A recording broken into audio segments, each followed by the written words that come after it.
একটি বাংলাদেশ তুমি জাগ্রত জনতার, সারা বিশ্বের বিস্ময় তুমি আমার অহংকার। তোমার স্বাধীনতা গৌরব সৌরভে এনেছে আমার প্রাণের সূর্যে রৌদ্রের সজীবতা, দিয়েছে সোনালি সুখী জীবনের দীপ্ত অঙ্গীকার। সারা বিশ্বের বিস্ময় তুমি আমার অহংকার। তোমার ছায়া ঢাকা রৌদ্রের প্রান্তরে দেখেছি অতলে আমার বর্ণে মুক্তির স্নেহ মাখা। জেনেছি তুমি জীবনে মরণে বিমুগ্ধ চেতনা।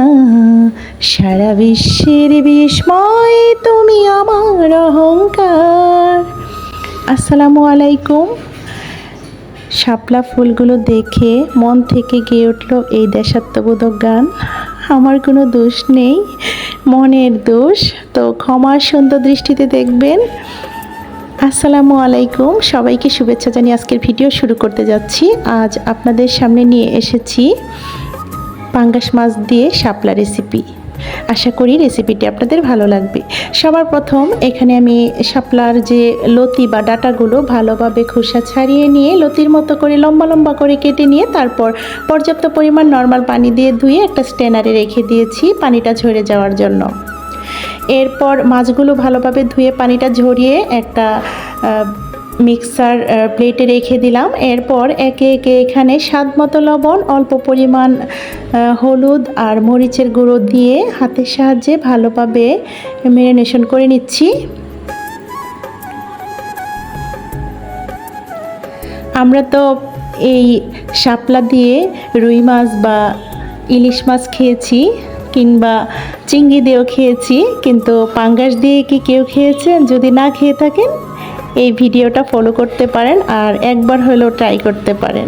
তো ম্যারিনেশন করা হয়ে গেছে, আমি 10 মিনিটের জন্য রেস্টে রেখে দিয়েছি। এই পর্যায়ে ছোট একটা বাটি নিয়েছি, এখানে যে মশলাগুলো দিয়ে রান্না করব একে একে স্বাদ মতো লবণ 1 চা চামচ পরিমাণ করে দিয়ে দিলাম, হলুদ গুঁড়ো, জিরা গুঁড়ো, ধনিয়া গুঁড়ো আর 1.5 চা চামচ পরিমাণ দিয়ে দিয়েছি লাল মরিচের গুঁড়ো। এখানে একটা পেস্ট তৈরি করে নিচ্ছি নর্মাল পানি দিয়ে, অল্প অল্প করে নর্মাল পানি দিয়ে একটা পেস্ট তৈরি করে নিলাম। এই পেস্টটা তৈরি করলে কি হয়, এই বাটা মশলার স্বাদটা পাওয়া যায়, তাই আমি এটা পেস্ট তৈরি করে নিয়ে রেখে দিলাম। এরপর এখন চুলাতে একটা কড়াই বসিয়ে দিয়েছি, কড়াইটা গরম হয়ে আসলে দিয়ে দিলাম সয়াবিন তেল।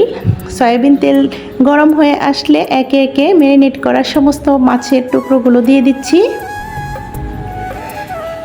পাঙ্গাস মাছের টুকরোগুলো ভাজার সময় অবশ্যই আমরা চুলার আগুনটা একটু কমিয়ে রাখবো, তা না হলে কিন্তু ফুটতে পারে। কিছুক্ষণ পর আমি পাঙ্গাস মাছের টুকরোগুলো উল্টিয়ে দিচ্ছি। চুলার আগুনটা অবশ্যই কমিয়ে রাখতে হবে। একে একে আমি এপিট ওপিট করে ভেজে পাঙ্গাসের টুকরোগুলো উঠিয়ে নিলাম, ভাজা হয়ে গেছে। এই পর্যায়ে অবশিষ্ট যে তেলটুকু ছিল ওইখানে আমি বড় আকারের 2টা পেঁয়াজ কুচি দিয়ে দিলাম, দিয়ে একটু নরম হয়ে আসার আগ পর্যন্ত একটু ভেজে নিলাম। এই পর্যায়ে দিয়ে দিয়েছি 1/2 টেবিল চামচ পরিমাণ আদা রসুনের পেস্ট। আদা রসুনের পেস্ট দিয়ে দেওয়ার পর কাঁচা গন্ধ যাওয়ার আগ পর্যন্ত একটু ভেজে নিয়েছি। তারপর যে পেস্টটা তৈরি করেছিলাম সেই সমস্ত মশলার পেস্টটা দিয়ে এখানে 3 মিনিটের জন্য ঢেকে দিয়েছি। 3 মিনিট পর ঢাকনাটা সরিয়ে একটু নাড়াচাড়া করে নিলাম। দেখতে পাচ্ছেন আমরা এখন দিয়ে দিচ্ছি সমস্ত ডাটাগুলো, শাপলাগুলো দিয়ে দিলাম। অবশ্যই আমরা মশলাটা ভালোভাবে কষিয়ে নিয়ে তারপর শাপলাগুলো দিতে চেষ্টা করব। এই পর্যায়ে একটা খুন্তির সাহায্যে ভালোভাবে মশলার সঙ্গে গা মাখা করে নিচ্ছি। এই শাপলাগুলো ভালোভাবে কষিয়ে নিতে চেষ্টা করব, ভালোভাবে নাড়াচাড়া করে আবারও আমি 4-5 মিনিটের জন্য ঢেকে দিয়েছি। 4-5 মিনিট পর ঢাকনাটা সরিয়ে দেখতে পাচ্ছেন অনেকটাই কিন্তু পানি উঠে গেছে, শাপলায় কিন্তু আমি কোনো পানি দেইনি। এখন একটু নাড়াচাড়া করে নিচ্ছি, আসলে একদম গলে গেছে লতির মতো। এই পর্যায়ে দিয়ে দিলাম ভেজে রাখা পাঙ্গাস মাছগুলো, দিয়ে একটু খুন্তির সাহায্যে ভেতরে ভেতরে ঢুকিয়ে দিচ্ছি। আর এই পর্যায়ে দিয়ে দিলাম 7-8টার মতো পাকা কাঁচামরিচ, দিয়ে একটু খুন্তির সাহায্যে ভালোভাবে একটু ভেতরে ভেতরে ঢুকিয়ে দিয়ে আমরা আবারও 5 মিনিটের জন্য জাল করে নেব। খুব যে একটা বেশি সময় লাগে তা কিন্তু না, একদম সেদ্ধ হয়ে যায় খুব তাড়াতাড়ি। খুব অল্প সময়ে কিন্তু এই রেসিপিটা তৈরি হয়ে যায়।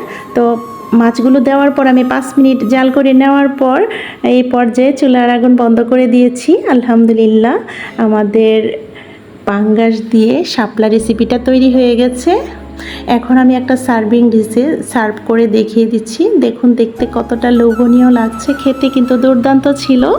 তো একবার হলেও ট্রাই করতে পারেন। এই রেসিপিটা যদি আপনাদের ভালো লাগে অবশ্যই লাইক কমেন্ট শেয়ার করতে ভুলবেন না।